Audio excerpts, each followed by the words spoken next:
종이 주가 되지 벗고 보니 슬픔 많은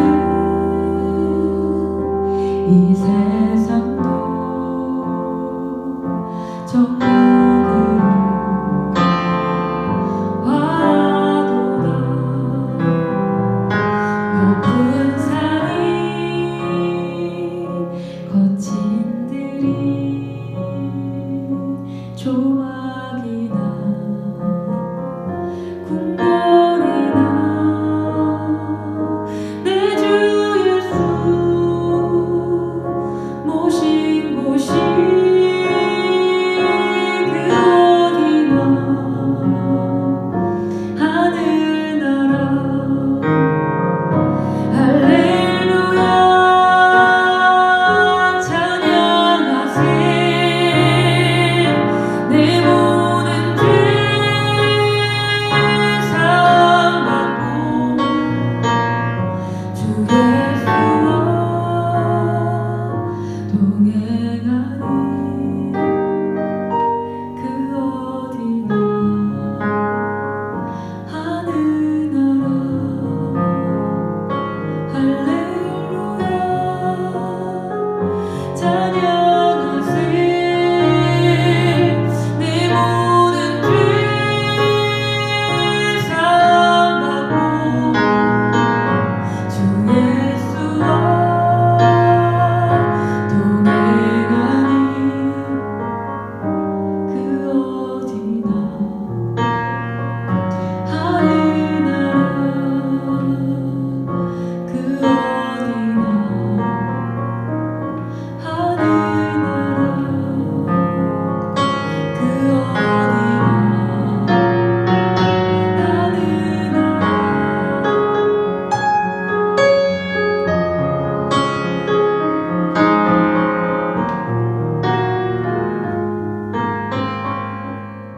안녕하세요 친구들. 오늘 본문은 요한복음 5장 15절에서 18절이에요. 우리 같이 성경책을 찾아서 함께 읽어볼까요? 시작. 그 사람이 유대인들에게 가서 자기를 고친 이는 예수라 하니라. 그러므로 안식일에 이러한 일을 행하신다 하여 유대인들이 예수를 박해하게 된지라. 예수께서 그들에게 이르시되 내 아버지께서 이제까지 일하시니 나도 일한다 하시매 유대인들이 이로 말미암아 더욱 예수를 죽이고자 하니 이는 안식일을 범할 뿐만 아니라 하나님을 자기의 친 아버지라 하여 자기를 하나님과 동등으로 삼으심이로라. 아멘. 38년 된 병자가 예수님의 말씀을 듣고 드디어 고침을 받았어요. 일어났어요. 38년 동안 누워있던 사람이요. 그런데 유대인들이 그 사람한테 갔어요. 왜 간 거지? 축하하러 갔나? 같이 기뻐해주러? 뭘 도와줄 게 있어서? 유대인들이 그 걸어다니는 그 38년 된 병자에게 가서 하는 말이 안식일에는 걸어다니면 안 돼. 너는 지금 규칙을 어겼어.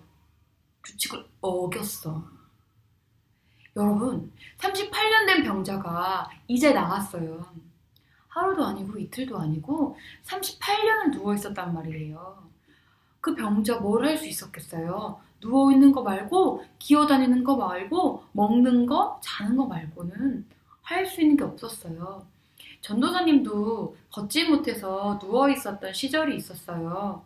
그러다가 근데 만약에 그때 걷게 되었을 때 교회에서 믿음 좋은 한 분이 저한테 와서 너 지금 우리 규칙 어겼어. 너 지금 일어나서 이렇게 걸어? 이거 규칙에 어긋난 거잖아. 이렇게 말하면 축하해 주진 않고 이런 말을 하면 전도사님은 정말 속상하고 교회가 미울 것도 같아요. 하나님을 오해할 수도 있을 것 같고요. 그런데 이처럼 고침을 받고 죽은 것 같은 죽어버린 거나 다름이 없는 그 삶에서 일어나 있는, 걷고 있는 자에게 유대인들은 그렇게 가가지고 혼내고 규칙을 어겼다고 막 그러는 거예요. 그들은 아프고 병든 자가 치유된 거는 보이지가 않았어요. 오로지 그들은 하나님을 섬기고자 만들었던 그 규칙, 안식일의 규칙을 어긴 그 행동만 보이는 거예요. 그게 하나님을 섬기는 거라고 생각했어요. 그들은 그렇게 사람들한테 쫓아다니면서 너 이거 어겼어 이거 어겼어 하면서 이거를 하나님이 열심히 섬기는 거라고 생각하면서 그렇게 했는데, 안식일, 근데 왜 그렇게 안식일이 그들에게는 그렇게 중요한 것이 됐을까요? 정말 그 안식일을 유대인들은 누리고 있는 걸까요? 하나님이 주신 안식일은 도대체 무엇이길래 7일날 하나님이 쉬셨다고 해서 너희도 쉬라고 했던 그 안식일은 무엇일까요? 하나님이 창조하신 그 아름다운 세상을 누리는 건데. 자, 그런데 겁이 난 병자는 이렇게 말했어요. 나를 낫게 해준 분이 일어나라고 자리를 들고 걸어다니라고 시켰어요. 그래서 유대인이 그 사람이 누군데? 너 걸어다니라고 시킨 사람이 누군데? 그 병자는 자기를 낫게 해준 분이 누군지 몰랐어요. 찾아보려고 했는데 주위에 자기를 낫게 해준 분이 벌써 사라지고 없는 거예요. 예수님이 이미 몸을 숨기셨거든요. 그 후에 예수님과 38년 된 병자는 성전에서 만나게 됐어요. 예수님은 말씀하셨어요. 너 아주 좋아 보인다. 너 이제 정말 건강해졌어. 다시는 죄 짓는 삶으로 돌아가지 마. 그 사람은 그때 알았어요. 나를 고치신 분이 예수구나. 그런데 38년 된 병자는 예수의 존재를 알고 그분을 믿고 그분을 경배한 것이 아니라 어디로 갔어요? 어디로 갔어요? 유대인들에게로 갔어요. 가서 말했어요. 나를 낫게 해준 이는 알고 보니까 예수였어요. 예수더라고요. 그 사람 소문이 자자하던데. 자, 그런데 그건 그렇고 여기서 더 이해가 안 가는 건 왜 예수님께서 다시 그 병자를 만나서 그런 얘기를 하시고 너 나았어 다시 죄 짓지 마 이런 얘기를 하시고 자신의 존재를 알게 하신 걸까요? 자기가 예수라는 거를 왜 알게 하신 걸까요?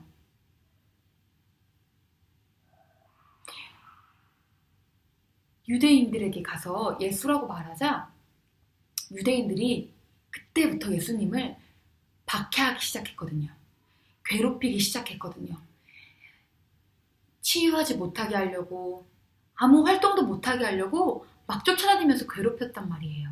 그런데 예수님은 왜 아시면서도 그 38년 된 병자에게 가서 그냥 고쳐주시기만 하고 숨으시면 그냥 그대로 숨으시지 왜 자신의 존재를 알게 하신 걸까요?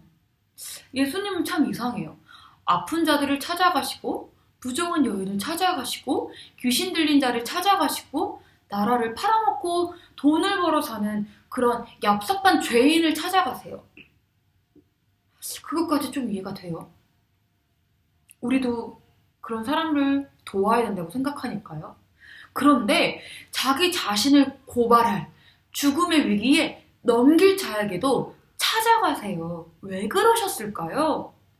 예수님은 하나님의 말씀에 순종하신 거예요. 예수님은 하나님의 말씀, 하나님의 뜻에 순종하신 거예요. 여러분, 우리는 이 예수님의 모습을 닮으려고 해야 돼요. 예수님을 따라가야 돼요. 자, 뭘까요? 순종할 때 이게 나한테 유익이 돼. 아픈 자를 찾아가는 것까지는 순종하지, 멋지잖아? 부정한 여인? 나한테 병이 옮을 수도 있는데 그것까지는 그래, 오케이. 귀신 들린 자? 나한테 치유의 역사를 주시려나? 그래, 골라서 순종하는 게 아니에요. 이것까지는 순종할 수 있어 하는 것만 순종하는 게 아니에요. 예수님은 골라서 순종하지 않으시고 하나님의 말씀이라면, 하나님의 뜻이라면 자기한테 고난이고 아픔이고 죽음이어도 순종하셨어요. 우리는 이 세상이 말하는 순종을 배우는 것이 아니라 예수님이 하신 순종을 배우는 거예요. 사람의 말에 순종하라는 게 아니고요. 전도사님의 말에 순종하라는 게 아니고요. 살아있는 그 하나님의 말씀에 순종하라는 거예요. 자, 그런데 예수님은 그 한순간만 순종하신 것이 아니라 모든 순간순간을 하나님의 뜻에 순종하셨어요. 예수님은 여러 장소를 들리시고 또 그 장소에 가기 위해서 길을 걸으시고 사람을 만나셨잖아요. 이 땅에 오셔서. 근데 알고 보니 그 모든 것이 순종의 걸음이었던 거예요. 근데 예수님은 어디를 그렇게 맨날 가신 거지? 자, 사람들에게 침례 요한이 예수님을 보라고 했어요. 예수님을 보라고 했어요. 1장에 보면은 예수님을 보라! 그런데 어떤 예수님을 보라고 했어요? 세상 죄를 지고 가는 어린 양을 보라고 했어요. 세상 죄를 지고 어디로 가셨나요? 그 세상 죄에 내 죄도 있어요. 내 죄를 지고 어디로 가시지? 지켜보니까 십자가로 가시는 거예요. 내 죄를 짊어지고 십자가로 가시고 계신 거예요. 예수님의 가시는 그 길은 십자가로 가는 길이셨어요, 친구들. 그 종착지가 38년 된 병자가 아니고 사마리아 여인이 아니고 니고데모가 아니고 십자가였어요. 그 38년 된 병자에게 가신 것도 십자가로 가는 길이었어요. 왜냐면은 그 사건 그때 18절을 보니까 유대인들이 이로 말미암아 더욱 예수를 죽이고자 하니 이때부터 예수를 죽이려고 했어요. 예수님은 죽을 것을 아시고 죽기 위해서 가신 거예요. 예수님은 아픈 것이 없어서 가신 게 아니에요. 배신감이란 거를 몰라서 가신 게 아니에요. 분노를 몰라서 가신 게 아니에요. 하나님의 뜻에 순종해서 가신 거예요. 고난보다 슬픔보다 중요한 것이 하나님의 뜻에 순종하는 것이었어요. 예수님은 고난에 순종함으로써 온전하게 되셨어요. 우리는 그 예수님으로 인해서 하나님 앞에 나아갈 수 있어요. 구약시대에는 죄를 지은 사람이 소나 양을 잡아서 죽이고 그 피를 다 뒤집어 쓰고 그 소나 양을 죽이면서 그 역겨운 냄새도 참고 또 뼈도 꺾어야 되고 내장을 빼내가지고 그걸 씻었어야 됐어요. 그렇게 다 한 다음에 그 제물을 대제사장에게 가져가서 다 태워야 죄가 없어졌어요.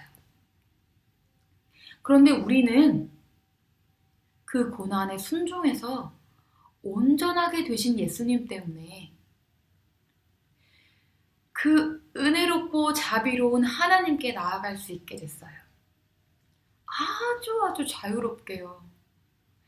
여러분, 그분을 놓치지 마세요.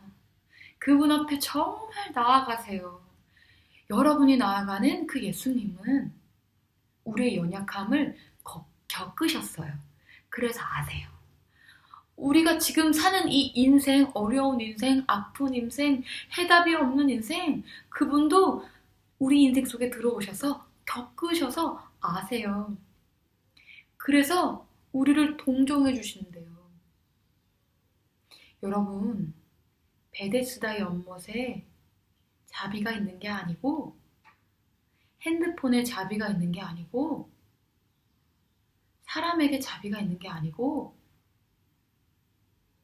정말 멋진 책, 멋진 명언, 그것에 자비가 있는 게 아니라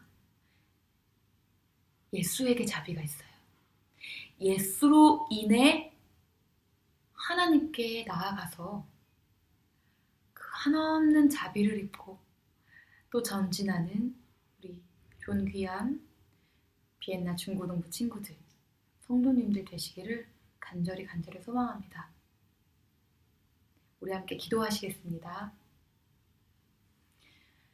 살아계신 하나님 아버지, 하나님의 말씀은 정말 살아있습니다. 그래서 그 말씀은 우리의 뜻과 생각을 판단합니다. 그래서 하나님 앞에 모든 것이 다 드러나게 만드십니다.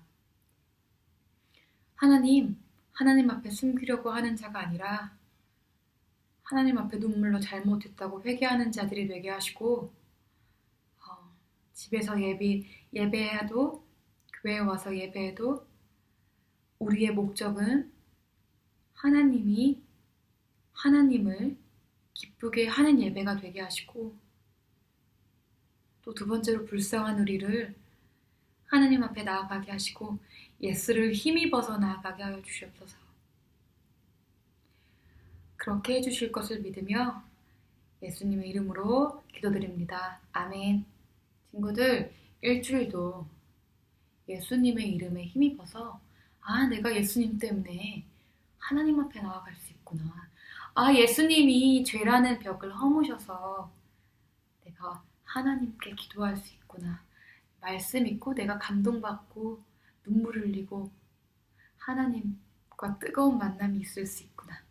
기대할 수 있구나. 사모할 수 있구나. 하는 그 우리 친구들이 되기를 간절히 소망합니다. 그럼 우리 다음 주에 만날까요? 안녕.